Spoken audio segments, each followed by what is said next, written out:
సంపూర్ణ రామాయణం సులభ శైలిలో శ్రీరామ పట్టాభిషేకం. ఆ విధంగా రావణుణ్ణి వధించగానే వానరవీరులు పరమోత్సాహంతో సింహనాదాలు చేస్తూ గంతులు వేస్తూ జయ జయధ్వానాలతో శ్రీరాముణ్ణి స్తోత్రం చేయసాగారు. కానీ మనస్తాపంతో సువేలాచల పర్వతం ముందు రాముడు గంభీర ముద్ర వహించి నిల్చుని ఉన్నాడు. లక్ష్మణుడు భక్తితో అన్నయ్య ప్రక్కనే నిలబడి ఉన్నాడు. హనుమత్ సుగ్రీవాది వానర వీరులు జాంబవంతాది బల్లూక నాయకులు రాముని ఎదుట వినయ విధేయతలతో నిలుచుని ఉన్నారు. మిగిలిన వానరులందరూ కూడా రాముని పర్యవేక్షించి ఉన్నారు. ఆ సమయంలో విభీషణుడు సీతాదేవిని, తన భార్య అయినటువంటి సరమను, పుత్రికి అయిన త్రిజటను పుష్పక విమానంలో కూర్చోబెట్టుకొని రాముని వద్దకు తీసుకువచ్చాడు. సరమ, త్రిజటలు సీతను అభ్యంగన స్నానం చేయించి దివ్యాంబరాభరణ భూషితురాలిని చేయడం వల్ల పాలసముద్రంలో అప్పుడే ఆవిర్భవించిన ఆదిలక్ష్మీదేవిలా ప్రకాశిస్తూ ఉంది సీతాదేవి. పుష్పక విమానం దిగి త్రిజట సరమలతో పర్యవేక్షించబడి సీత ఆనందం, భక్తి, చిరకాల వియోగ దుఃఖం ఒకదాని వెంట ఒకటి పెనవేసుకొని మనసును కల్లోలితం చేస్తుండగా రాముని వద్దకు వచ్చి పాదాభివందనం చేసి నిల్చుంది. అలా నిల్చున్న సీతను గంభీర దృష్టిలతో చూస్తూ, జానకి, నేను రావణుడిని సంహరించి విజయం పొందాను అన్నాడు రాముడు. సీత అనురాగ దృష్టిలతో రాముణ్ణి చూస్తూ, అది నా భాగ్యం ప్రభు అంది. కాదు, అది నా పౌరుషం. పరుడు వచ్చి భార్యను తీసుకొని వెళ్ళగా రాజవంశీయుడైన రాముడు పౌరుషం చెడి ఊరుకున్నాడన్న లోకాపవాదానికి గురి కానివ్వకుండా నా వ్యక్తిత్వాన్ని నిలుపుకోవడం కోసం రావణుడితో యుద్ధం చేశాను. విరోధిని సంహరించడం వీరుని లక్షణం కాబట్టి రావణుణ్ణి చంపాను. అంతేకాని నీ మీది ప్రేమతో గాని నిన్ను తిరిగి పరిగ్రహించాలన్న ఉద్దేశంతో గాని కాదు అని అన్నాడు రాముడు. ఆ మాటలు సీతాదేవి చెవులకు ములుకుల్లా సోకాయి. లక్ష్మణుడు భీత చిత్తుడై రాముణ్ణి చూశాడు. సుగ్రీవ హనుమదాదులు శిలా ప్రతిమల్లా అయిపోయారు. విభీషణుడు, సరమ, త్రిజట నిశ్చేష్టులై నిలిచుండిపోయారు. శ్రీరాముడు సీతను నిర్వికార దృష్టిలతో చూస్తూ, సీత, పరుని ఇంట 10 మాసాలు గడిపిన భార్యను తిరిగి రాముడు స్వీకరించి వ్యామోహపరుడయ్యాడన్న ప్రజానిందను నేను సహించలేను. కాబట్టి నిన్ను నేను పరిత్యజిస్తున్నాను. విభీషణుడు, సుగ్రీవుడు, హనుమంతుడు వీరంతా నీకు పుత్ర సమానులే. నువ్వు నీ జీవిత కాలాన్ని నా ఆత్మీయులైన నీ పుత్రతుల్యుల వద్ద గడపవచ్చును అన్నాడు. రాముని మాటలకు సీత దుఃఖించింది. లక్ష్మణుడు రాముణ్ణి చూస్తూ, అన్నయ్య, అగ్నికి చెదలు అంటవని నీకు తెలియదా? సర్వలోకాలకు ఆదర్శప్రాయురాలైన మా సీతమ్మ తల్లిని ఇందరిలో ఇలా అవమానించడానికి నీకు నోరెలా ఆడింది? ఇంద్రజిత్తును నేను వధించింది మా వదిన పాతివ్రత్య ప్రభావం వల్ల కాదా? పామరుడిలా నువ్వు అని అంటోన్న లక్ష్మణుణ్ణి తీవ్ర దృష్టిలతో చూస్తూ రాముడు, లక్ష్మణ, ఈ విషయమై ఇక నువ్వు చర్చ కొనసాగించవద్దు. ఇది నా ఆజ్ఞ అన్నాడు కటువుగా. అనంతరం సీత లక్ష్మణుణ్ణి చూస్తూ, నాయనా లక్ష్మణ, ఈ అవమానం సహిస్తూ ఇక నేను జీవించలేను. నా పతిదేవుని సమక్షంలోనే ఈ శరీరాన్ని అగ్నికి ఆహుతి చేస్తాను. అగ్నులు సిద్ధం చెయ్యి అంది గద్గద స్వరంతో. లక్ష్మణుడు మౌనంగా దుఃఖిస్తుండడం చూసి ఏదో ఆలోచించిన హనుమంతుడు చిన్నగా తల ఊపి, లక్ష్మణదేవా, వదినమ్మ కోరిక తీర్చడం పుత్ర సమానుడు అయిన నీ బాధ్యత, సహాయం చేస్తాను. చితిని నువ్వు సిద్ధం చెయ్యి అన్నాడు హనుమంతుడు. రాముని ఎదుట లక్ష్మణుడు పేర్చిన చితిలో అగ్ని నాలుకలు సాచి ప్రజ్వలిస్తున్నాడు. సీతాదేవి, సరమ, త్రిజటలకు కృతజ్ఞతలు కడసారి వీడుకోలు చెప్పి వారు దుఃఖిస్తుండగా శ్రీరాముని పాదాలను స్పృశించి కళ్ళకద్దుకుంది సీత. లక్ష్మణుణ్ణి హనుమంతుణ్ణి ఆశీర్వదించి వీడుకోలు చెప్పి అగ్నిలోకి ప్రవేశించింది. ఆశ్చర్యం! అగ్ని ఆమెను అంటలేదు. చల్లగాలిలో నిల్చున్నట్లు సీతాదేవి అగ్నిలో ఎంతోసేపు నిల్చొని రామనామ ధ్యానం చేస్తూ ఉండిపోయింది. వానరులు, లక్ష్మణుడు, విభీషణాదులు చాలా సంతోషించారు. హనుమంతుడు చితిని సిద్ధం చేయమని ఎందుకు తనను హెచ్చరించాడో లక్ష్మణునికి అప్పుడు అర్థమయ్యింది. రాముని ముఖంలో ఆనందరేఖలు వెలిశాయి. చితిలో అగ్నికీలల మధ్య నిలుచున్న సీతను గాఢాను దృష్టిలతో చూస్తూ ఉండిపోయాడు. అనంతరం అగ్ని తన తేజస్సును ఉపసంహరించుకొని దివ్యరూపధరుడై సీతాదేవిని బయటకు తీసుకువచ్చి శ్రీరామచంద్ర, సీతామ తల్లి మహాపతివ్రత అని లోకమంతా గుర్తించింది. ఇక నీ ప్రియ ధర్మపత్నితో కలిసి అయోధ్యకు వెళ్ళి సుఖించు అని అంతర్హితుడైపోయాడు అగ్ని. అగ్నిరేఖలా పరిశుద్ధయై అగ్నిరేఖలా ప్రకాశిస్తున్న సీతను శ్రీరాముడు దగ్గరికి తీసుకొని, దేవి, ఈ రాముని మనసులో నీ స్థానం ఎటువంటిదో నీకు తెలుసు.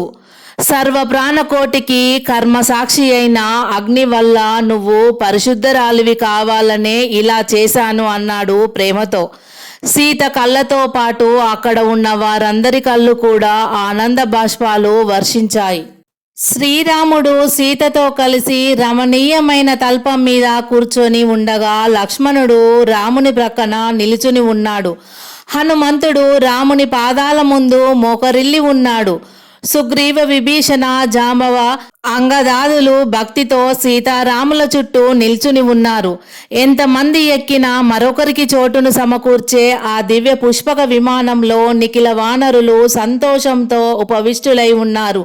రాముడు సీతకు ఆయా ప్రదేశాల్లో జరిగిన విశేషాలను వివరిస్తూ ఉండగా వారందరినీ భరించిన పుష్పక విమానం అయోధ్య నగరాభిముఖంగా గగన మండలంలో పయనిస్తూ ఉంది. సీత కోరిక ప్రకారం రాముడు దారిలో కిష్కింద వద్ద విమానం నిలువరించి సుగ్రీవుని భార్య అయిన తారను కూడా ఎక్కించుకొని అయోధ్యకు బయలుదేరారు. పుష్పక విమానం రాముని వాక్కు ప్రకారం నందిగ్రామం చేరింది. అప్పటి రాముని అరణ్యవాస కాలం సరిగ్గా 14 సంవత్సరములు కాగా భరతుడు చితి పేర్చుకొని అగ్ని ప్రవేశం చేయబోతున్నాడు. రాముడు పుష్పక విమానం భూమికి చేరగానే క్రిందికి దిగి భరతుణ్ణి సమీపించి అతన్ని గాఢాలింగనం చేసుకున్నాడు. అన్నయ్య, నిన్ను, లక్ష్మణుణ్ణి, మా వదినమ్మను ఈ జన్మలో చూడలేననుకున్నాను.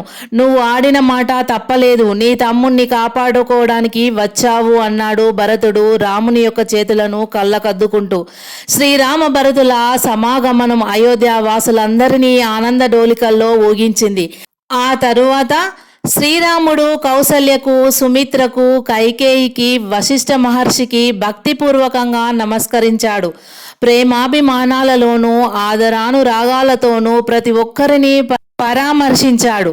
రాముని సౌజన్యానికి, సహృదయతకి, సౌభ్రాతృత్వానికి ప్రతి ఒక్కరూ తమ తమ మనసుల్లోనే ఆ మహాపురుషునికి నమస్సులను ఘటించారు. దేవతలు పూల వర్షాన్ని కురిపించారు. భరతుడు తన వద్ద ఉన్న రామ పాదుకలను స్వయంగా రాముని పాదాలకు అలంకరించి, రాజా, నీ రాజ్యాన్ని దయతో స్వీకరించు. ఈ రాజ్యాన్ని తిరిగి నీకు అప్పగించే సౌభాగ్యం లభించడం వలన నా జన్మ ధన్యమైంది. పూర్వం కంటే ఈనాడు నీ రాజ్యం ధాన్యాలతోనూ, వజ్ర వైడూర్యాలతోనూ, సైనిక బలంతోనూ నూరింతలు పెరిగి అలరారుతోంది అన్నాడు భరతుడు. రాముడు మందస్మిత వదనంతో భరతుణ్ణి తిరిగి కౌగిలించుకున్నాడు. ముందు భరతుడు, తరువాత లక్ష్మణుడు, సుగ్రీవుడు, విభీషణుడు మంగళ స్నానాలు చేశారు. జటాజూటమైన శ్రీరాముడి కేశములు సవరించారు. అతడి నీల మేఘశ్యామ దేహానికి సుగంధ లేపనాలు పూసి మాలలు ధరింపజేశారు. పట్టు పీతాంబరాలు కట్టించారు. దశరథుడి భార్యలు అంతఃపుర పరిచారికలు, చెలికత్తెలు.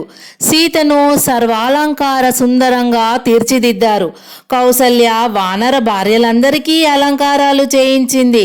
సుగ్రీవ, విభీషణ, హనుమ, జాంబవ, అంగదాదులు శుచిగా స్నానాలు చేసి నూతన వస్త్రాలు, కుండలాలు ధరించి బయలుదేరారు. సుమంత్రుడు ఉత్తమాశ్వాలు కూర్చిన సర్వోత్కృష్టమైన రథము తీసుకొని వచ్చాడు.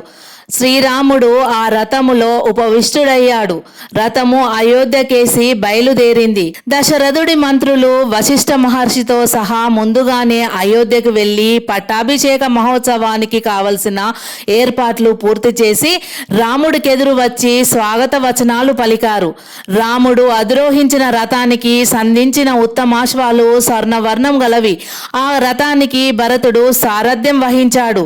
శత్రుఘ్నుడు నిల్చుని రామునికి ఛత్రం పట్టాడు. లక్ష్మణ, విభీషణులు రామునికి రెండు వైపులా నిల్చొని వింజామరలు వీచసాగారు. సుగ్రీవుడు శత్రుంజయ నామధేయం గల మదగజాన్ని ఎక్కాడు. సైనికులు, పురజనులు శంఖాలూదుతూ బేరీ భాంకారాలతో వివిధ వాయిద్యాలతో జయజయధ్వానాలు చేయనారంభించారు. ఆనందోత్సాహాలతో చేస్తున్న ఆ నినాదాలు దశ దిశలకు వ్యాపించి ప్రతిధ్వనించసాగాయి. తన బంధుమిత్రాదుల ఆనందోత్సాహాలతో తాను కూడా భాగం పంచుకుంటూ శ్రీరాముడు అయోధ్యలోకి ప్రవేశించాడు. అయోధ్యలోని వీధులన్నీ మామిడాకు తోరణాలతో కన్నుల పండుగగా అలంకరించబడి ఉన్నాయి. గృహాలన్నీ వివిధ రంగులతో, నూతన శోభలతో అలరారుతున్నాయి. ప్రతి ఇంటిపైన జెండాలు ఎగురుతున్నాయి. పురజనులంతా ఏకకంఠంతో రామునికి స్వాగతం చెప్పారు. శ్రీరాముడు తిన్నగా అంతఃపుర భవనాలకు వెళ్ళి, తమ్ముడా, సుగ్రీవుడికి విడిది ఏర్పాటు చెయ్యి అన్నాడు భరతునితో. తన అన్న ఆజ్ఞ ప్రకారం భరతుడు సుగ్రీవ బృందానికి చక్కని విడిదిని ఏర్పాటు చేశాడు. సుగ్రీవుడు విడిది చేరగానే 4 సువర్ణ కలశాలను జాంబవంత, హనుమంత, వేగదర్శి ఋషువులకు ఇచ్చి సముద్ర జలం తీసుకురమ్మని ఆజ్ఞాపించాడు. వారు నలుగురు కూడా ఆకాశ మార్గాన బయలుదేరి వెళ్ళి తెల్లవారేలోపుగా ఆ కలశాలతో సముద్ర జలాల్ని తీసుకువచ్చి అయోధ్యను పవిత్రం చేశారు. అయోధ్య నగరం స్వర్గలోక రాజధాని అయిన అమరావతిలా అలంకరింపజేశాడు శత్రుఘ్నుడు. వీధులన్నీ కలయంపి చల్లి పుర స్త్రీలు ముత్యాల ముగ్గులు తీర్చిదిద్దారు. అరటి స్తంభాలు నిలువెత్తున వెలసాయి. రాజమందిరమంతా శోభాయమానంగా అలంకరింపబడింది. ఆనాడు అయోధ్య నగరంలోని వారందరి మనసులు కూడా ఆనందోత్సాహాలతో ఉప్పొంగిపోతున్నాయి. నిర్ణీత సుముహూర్తంలో నిఖిల సామంతరాజుల సమక్షంలో వశిష్ఠ మహర్షి, వామదేవుడు, జాబిలి, కాశ్యపుడు, కాత్యాయనుడు, సుయజ్ఞుడు, గౌతముడు, విజయుడు అనే 8 మంది మహర్షులు రాముణ్ణి అయోధ్య నగర సింహాసనం మీద కూర్చోబెట్టి కిరీటం శిరస్సున ధరింపజేసి ధర్మదండనం చేతికి ఇచ్చి ఉత్తర కోశల దేశ సార్వభౌమునిగా పట్టభద్రుణ్ణి చేశారు. వారి అనంతరం బ్రాహ్మణులు, కన్యలు, మంత్రులు, పౌరులు, యోధులు రాముణ్ణి అభిషేకించారు. శత్రుఘ్నుడు ఆనందోత్సాహాలతో రామునికి ఛత్రం పట్టాడు. సుగ్రీవ, విభీషణులు వింజామరలు పట్టుకున్నారు. వాయుదేవుని ద్వారా దేవేంద్రుడు 100 కమలాలతో కూడిన బంగారు హారాన్ని, నవరత్న హారాన్ని పంపించాడు. శ్రీరామచంద్ర ప్రభువు 1,00,000 గుర్రాలను, 1,00,000 ఆవులను, 100 ఆంబోతులను బ్రాహ్మణులకు ఒక్కొక్కరికి దానం చేశాడు. 30 కోట్ల బంగారు నాణాలను, వస్త్రాలను, నగలను పంచిపెట్టాడు. సుగ్రీవునికి ఒక దివ్యమైన కాంచనమాలను బహుకరించాడు. ఇతర వానర ప్రముఖులకు, విభీషణునికి యథోచితమైన కానుకలను కూడా అందచేశాడు. సీతకు ఒక ముత్యాల హారాన్ని ఇచ్చి, దేవి, ఈ హారాన్ని నీకు ఇష్టమైన వారికివ్వు అన్నాడు రాముడు. ప్రేమానురాగాలతో ఆ హారాన్ని హనుమంతునికిచ్చింది సీతాదేవి. రాముని ఎడమ ప్రక్కన సీత, సీతారాముల వెనక లక్ష్మణ, భరత, శత్రుఘ్నులు నిల్చుని ఉండగా, హనుమంతుడు రాముని పాదాల వద్ద మోకరిల్లి ఉండగా అయోధ్య పౌరులు జయ జయ ధ్వానాలతో తమ హర్షాతిరేకాన్ని వెల్లడించారు. ఆ విధంగా దుష్ట శిక్షణ శిష్ట రక్షణ చేసి శ్రీరామచంద్ర సార్వభౌముడు తన పూర్వీకులైన కకుస్థ, ఇక్ష్వాకు, దిలీప, రఘు, దశరథాది చక్రవర్తులను జ్ఞాపకం తెస్తూ తన ప్రజలను చిరకాలం చల్లగా పరిపాలించాడు. సర్వజన సంతృష్టమై శ్రీరామరాజ్యం దీర్ఘకాలం ఆదర్శప్రాయంగా వెలిగింది. ఓం శాంతి శాంతి శాంతి. లోకా సమస్త సుఖినో భవంతు.